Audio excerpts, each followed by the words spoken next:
உலக மாற்றுத்திறனாளிகள் தினம் 2025 ஒட்டி சென்னை வள்ளுவர் கோட்டத்தில் நடைபெறும் உள்ளாட்சி அமைப்புகளில் மாற்றுத்திறனாளிகளுக்கு அதிகாரம் அளித்தல் அறிமுக விழாவில் முதலமைச்சர் ஸ்டாலின் உரையாற்றி வருகிறார். அந்த காட்சிகளை பார்ப்போம். இவர்கள் பேசுகிற போது குறிப்பிட்டு சொன்னார்கள்,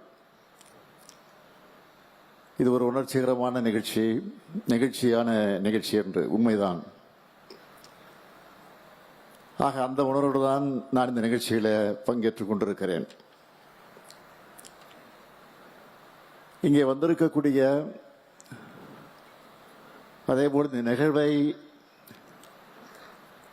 தொலைக்காட்சிகளின் மூலமாக நேரலையிலே பார்த்து கொண்டிருக்கக்கூடிய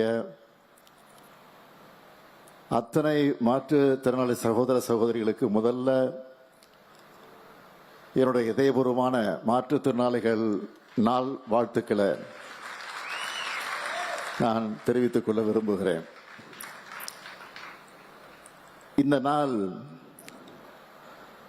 மற்ற நாட்களை போல இல்லாம இது வெறும் கொண்டாட்டத்துக்கான நாள் மட்டும் கிடையாது.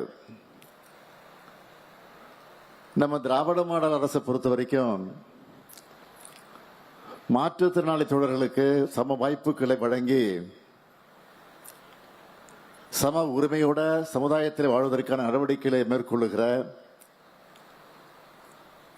அதை நினைவுறுத்தக்கூடிய நாள் தான் இந்த நாள். அந்த வகையில் உங்களுடைய திறன்களை போற்றக்கூடிய நாளா இந்த நாளை நாம் கொண்டாடி கொண்டிருக்கிறோம். அதிலேயும் சமூக முன்னேற்றம் காண மாற்றுத்திறனாளிகளை உள்ளடக்கிய சமூகங்களை வளர்ப்பது என்பதை இந்த ஆண்டுக்கான மையக்கருவா ஐநா சபை அறிவிச்சிருக்கு. இந்த கருப்பொருள் தான் நம்ம திராவிட மாடல் அரசு நடைபெற்றுக் கொண்டிருக்கக்கூடிய பாதை. அதுல முக்கியமான மைல்கல் தான் இந்த விழா. இந்த விழாவிற்கு சிறப்பு விருந்தினராக மதிப்பிற்குரிய திருமதி ரோகிணி அவர்களை ஏன் அழைச்சோம் என்று சிலர் கேட்கலாம். சமூக சேவைய சிலர் திடீரென வெளிப்படுத்துவார்கள், திடீரென காணாமல் போய்விடுவார்கள். ஆனால் பல ஆண்டுகளாக தொடர்ந்து சமூகத்திற்கு செயல்பட்டு வரக்கூடியவர் தான் திருமதி ரோகிணி அவர்கள். அதுதான் அவருடைய தனித்தன்மை. கம்யூனிச சிந்தனைகளை பரப்பக்கூடிய திருமதி ரோகிணி அவர்களை திரைக்கலைஞர் என்று சொல்வதை விட சமூக கலைஞர் என்று தான் சொல்ல வேண்டும்.